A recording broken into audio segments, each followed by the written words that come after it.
Oke, daon nih. Assalamualaikum warahmatullahi wabarakatuh. Perkenalkan, nama saya Marzukotu Saadah, presensi 20 dari kelas 11-12. Di sini saya akan membawakan materi yang pertama, kedatangan Jepang di Indonesia. Yang kedua, dampak kependudukan Jepang di Indonesia. Nah, yang pertama, kedatangan Jepang di Indonesia. Yang pertama, Belanda menyerah tanpa alasan terhadap Jepang. Serangan Jepang ke Hindia Belanda pertama kali pada 11 Januari 1942 dengan pendaratan pertama kali di Tarakan, Kalimantan Timur pada Februari 1942. Jepang menduduki Pontianak, Banjarmasin, Makassar, Palembang, dan juga Bali. Pendudukan Palembang dianggap strategis karena wilayah Palembang letaknya di antara Batavia yang pada saat itu menjadi pusat kekuasaan Belanda dan Singapura yang menjadi wilayah kekuasaan di Inggris. Jepang menyerang Batavia dan Bandung pada Maret 1942. Kemudian 9 Maret 1942 Indonesia menjadi daerah kekuasaan Jepang. Tujuan Jepang menyerang Indonesia dan menduduki Hindia Belanda adalah menguasai sumber daya alamnya, terutama minyak bumi. Jawa dirancang sebagai pusat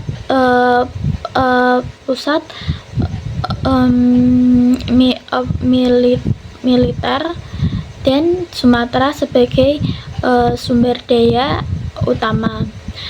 Jenderal Hindia Belanda pada saat itu tidak bisa mengatasinya, kemudian menyerah tanpa alasan pada 8 Maret 1942. Yang kedua ada tanggapan tokoh pergerakan nasional Indonesia. Kedatangan Jepang pada awalnya disambut baik oleh para tokoh nasional seperti Soekarno, Hatta, dan Ki Hajar Dewantara. Sebagian tokoh seperti Sam Ratulangi, Sutarjo, dan M.H. Tamrin bersikap hati-hati terhadap gerakan ekspansionisme Jepang karena dianggap ada unsur fasisme di dalamnya. Secara umum ada perasaan optimisme bahwa kedatangan Jepang akan segera membawa kemerdekaan. Hal ini dilandasi oleh beberapa hal, yaitu yang pertama menyerahnya Belanda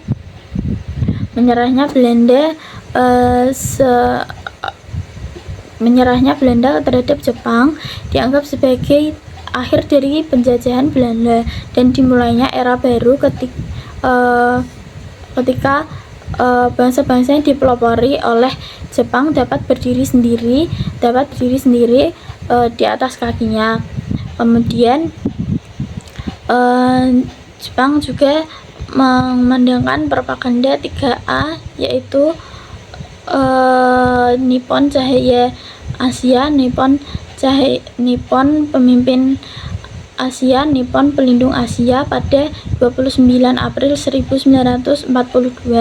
Kemudian yang kedua ada Jepang berjanji jika Perang Pasifik dimenangi, ia akan membuat kemerdekaan dan menciptakan kemakmuran. Yang ketiga, sejak awal kedatangannya, Jepang membicarakan tentang kemerdekaan secara bertahap kepada bangsa-bangsa Asia. Hal ini membuat Indonesia mau bekerja sama terhadap Jepang. Yang keempat, Jepang bersifat simpatik terhadap aktivitas pergerakan nasional. Yang kelima, Jepang menjanjikan kemudahan bagi bangsa Indonesia seperti melakukan ibadah, mengibarkan bendera merah putih, dan menyanyikan lagu kebangsaan Indonesia Raya bersama lagu kebangsaan Jepang Kimi Gayo. Indonesia pada saat itu tidak sadar bahwa Jepang hanya memperalatnya. Yang ketiga ada pendudukan Jepang di Indonesia. Setelah menguasai menguasai Indonesia, pemerintah Jepang kemudian membagi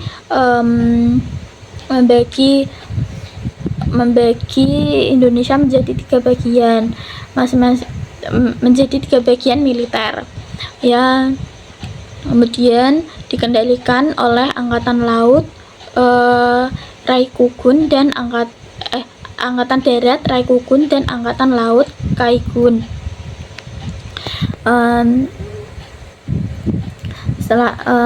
Kemudian materi selanjutnya yaitu dampak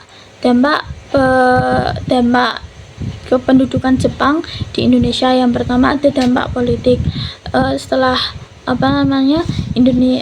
Jepang menguasai Indonesia, kemudian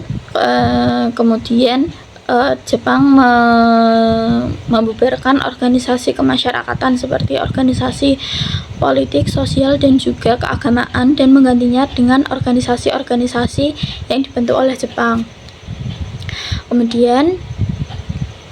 Kemudian salah satu-satunya organisasi yang masih berdiri yaitu MIAI. Kemudian organisasi tersebut mendapat simpati yang besar dari masyarakat. Kemudian Jepang membubarkannya dan menggantinya dengan Masyumi dan menunjuk Kiai Haji Hashim Asy'ari sebagai pemimpinnya. Juga Jepang melakukan pengawasan ketat terhadap para tokoh-tokoh yang bersifat non-kooperatif, dan juga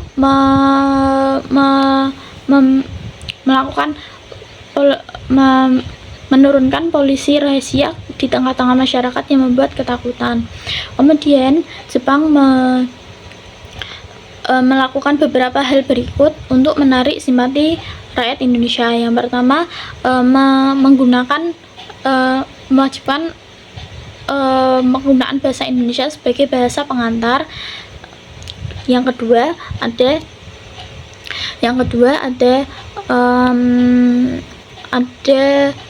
menunjuk gerakan 3A yang menunjuk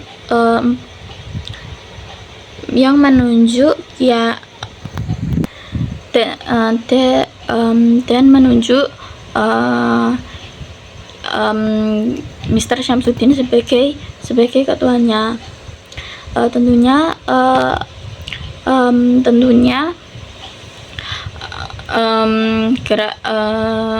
membentuk ini untuk menarik simpati rakyat Indonesia agar mau membantu Jepang. Yang kedua, membentuk kembali Putera dan menunjuk 4 serangga yaitu Soekarno, Hatta, Ki Hajar Dewantara, dan Kiai Haji Mas Mansur sebagai pemimpinnya. Namun organisasi ini dimanfaatkan oleh para tokoh nasional untuk membangkitkan semangat nasionalisme yang sempat pudar. Setelah mengetahui hal itu, setelah melihat hal itu, Jepang merasa Putera lebih menguntungkan Indonesia. Kemudian ia membubarkannya. Yang kedua ada bidang ekonomi. Terjadi eksploitasi, yaitu tampak dalam beberapa hal berikut ini. Yang pertama, menyita aset-aset yang penting.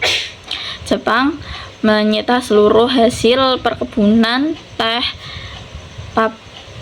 menyita hasil perkebunan, pabrik, bank, dan perusahaan-perusahaan yang penting.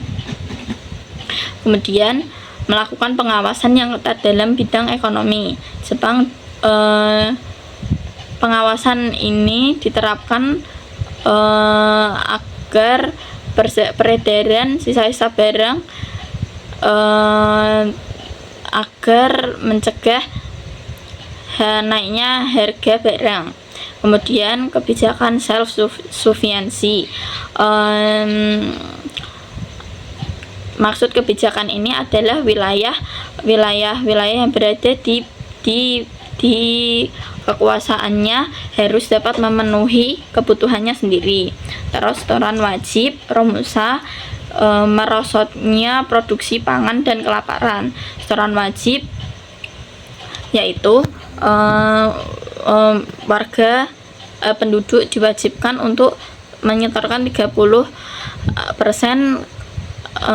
bahan pangan kepada pemerintah, 30% pada lumbung desa, dan 40% sebagai hak miliknya. Kemudian Romusa yaitu kerja paksa dan merosotnya produksi pangan dan kelaparan menyebabkan munculnya penyakit karena kekurangan gizi. Kemudian ada bidang sosial ya, Romusa yang ada Romusa yang tadi yaitu kerja paksa. Kerja paksa ini tidak hanya diberlakukan di Indonesia, tapi warga Indonesia juga dikirim ke luar negeri untuk bekerja paksa. Kemudian banyak yang tidak pulang atau meninggal di sana. Kemudian ada Jugun Ianfu, yaitu pengerahan para perempuan yang sebenarnya dijanjikan untuk menjadi perawat, guru atau sekolah di luar negeri, tapi malah dijadikan sebagai wanita penghibur pada saat perang. Sekitar 200.000 perempuan. Kemudian ada di pendidikan. Pada saat pendudukan Jepang, kondisi pendidikan di tanah air lebih buruk dibanding pada saat pemerintahan Hindia Belanda. Kemudian ada bahasa dan stratifikasi sosial, yaitu dua hal itu merupakan hal positif yang dilakukan Jepang, yaitu mengharuskannya penggunaan bahasa Indonesia sebagai bahasa pengantar. Kemudian stratifikasi sosial yaitu menempatkan golongan bumi putra di atas golongan Eropa dan golongan timur asing, yaitu berutusan untuk mengambil hati rakyat Indonesia untuk agar mau membantu mereka dalam perang Timur Asia Raya. Kemudian ada bidang kebudayaan. Bidang kebudayaan yaitu Jepang sangat menghormati kaisarnya, yang dianggap sebagai keturunan Dewa Matahari. Karena itulah latar belakang mereka itu membungkukkan punggung sedalam-dalamnya pada saat matahari terbit, atau disebut seikere, sebagai penghormatan terhadap kaisar.